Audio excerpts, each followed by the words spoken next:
It has been the decision of successive governments to shortchange future generations by selling off their future and calling it GDP.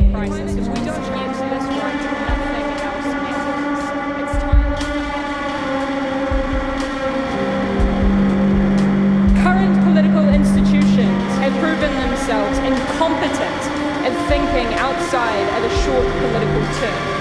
Change is so regularly sacrificed for power. Slogans are easy, but this action is hard. Climate action cannot be sacrificed anymore for political convenience. Climate change is a deeply inconvenient truth. We are in the midst of the greatest global economic downturn in generations. But for a long while before that, we recognized that the system was already broken. We do not fix that by going back to business as usual. We all share the same atmosphere, but different countries have contributed different amounts to its warming and have a different ability to change that. Many so-called developed countries have built their wealth off of the exploitation of our shared natural environment. The economy exists within the environment. Jobs happen on the planet, within the atmosphere. The economy, importantly, is the study and policy of the allocation and maximization of our resources. It's not some ambiguous deity, some unknown godlike entity that gets angry, which we've got to sacrifice to. It is a system that politicians have designed, and we can change it. Politicians, many of whom have occupied this chamber before us, have for years prioritized sacrifice of our collective quality of living, have sacrificed our shared environment. Ironically, they have actually privatized profit and socialized costs. All of us are picking up the bill.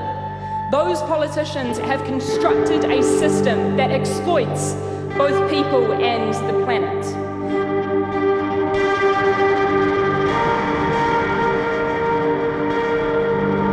They are willing to steal from those future generations breathable air, clean water, and a stable climate, just to kick the can further down the road.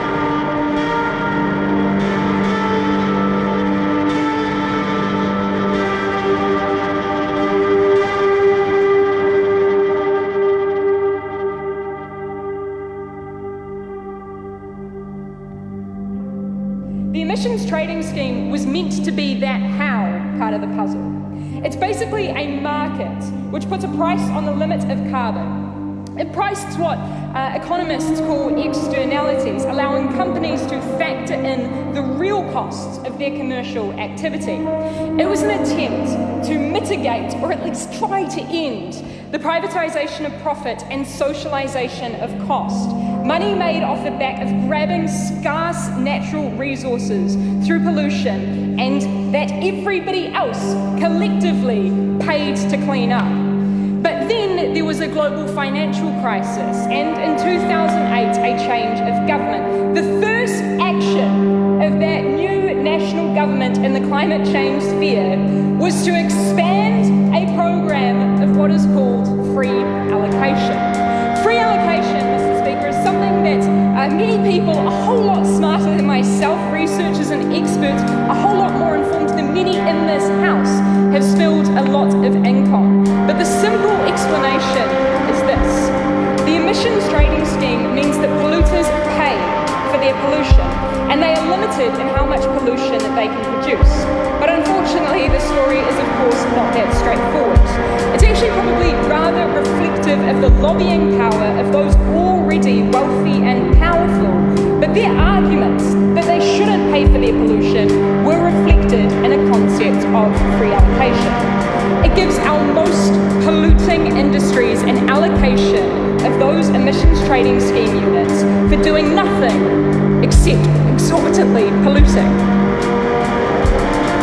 It is corporate welfare.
increasingly unpredictable seasons that they are facing as a result of global warming. Or in fact, they should just speak to experts, or just look at the data around massive migration or exacerbation of conflicts driven by droughts and famine.